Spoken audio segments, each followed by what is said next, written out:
Hey guys, అందరూ ఎలా ఉన్నారు? Welcome to my channel. అయితే ఈరోజు వీడియో ఏంటంటే బోటి కర్రీ అండి. మా నాన్న ప్రశ్న అయింది కదా మా ఇంట్లో సండే, ఆ రోజు బోటి కర్రీ మా ఇంట్లో.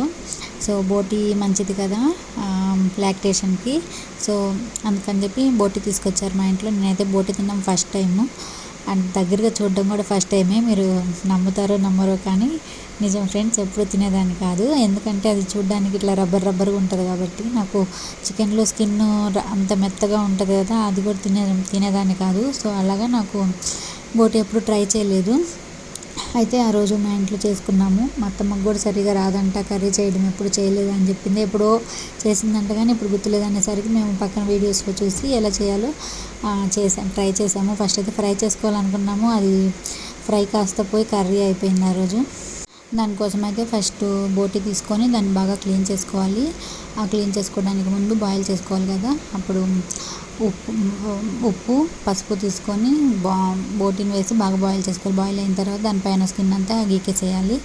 గీకేసిన తర్వాత మొత్తం నీట్గా క్లీన్ చేసి పెట్టుకోవాలి. ముందు తర్వాత కర్రీ కోసం అయితే ఒక కడాయి తీసుకొని దాంట్లో కొంచెం ఆయిల్ వేసుకొని పచ్చిమిర్చి అండ్ ఆనియన్స్, కరివేపాకు వేసుకొని బాగా ఫ్రై చేసుకోవాలి. తర్వాత కొంచెం ఫ్రై అయిన తర్వాత కొంచెం దాంట్లో అల్లం వెల్లుల్లి పేస్ట్ కూడా వేసుకొని ఫ్రై చేసుకున్న తర్వాత మనం ఏదైతే క్లీన్ చేసి పెట్టుకున్నామో ఆ బోటి అంతా కూడా దాంట్లో వేసుకోవాలి.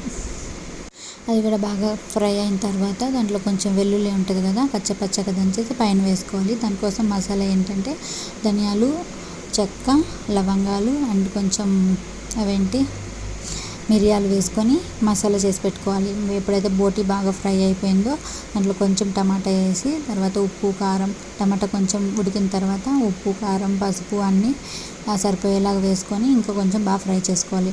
కొంచెం ఫ్రై అయిన తర్వాత బాగా ఫ్రై అయిన తర్వాత కొంచెం వాటర్ వేసి కర్రీ కన్సిస్టెన్సీ కోసం చూసుకొని, తర్వాత మనం ఏదైతే మసాలా చేసి పెట్టుకుంటున్నామో ఆ మసాలా కూడా దాంట్లో వేసేసి కర్రీని అయితే కొంచెం బాగా ఉడికించుకోవాలి. బాగా మనకు తెలిసిద్ది కదా ఉడికింది అనుకున్నప్పటికీ స్టవ్ ఆపేసుకుంటే బోటి అయితే రెడీ అయిపోయినట్టే. సో ఇదైతే మా స్టైల్ బోటి కర్రీ.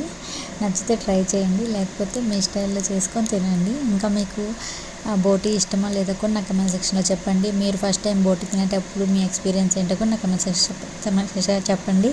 మీరు నచ్చితే like, share, comment and subscribe. Thank you for watching. By.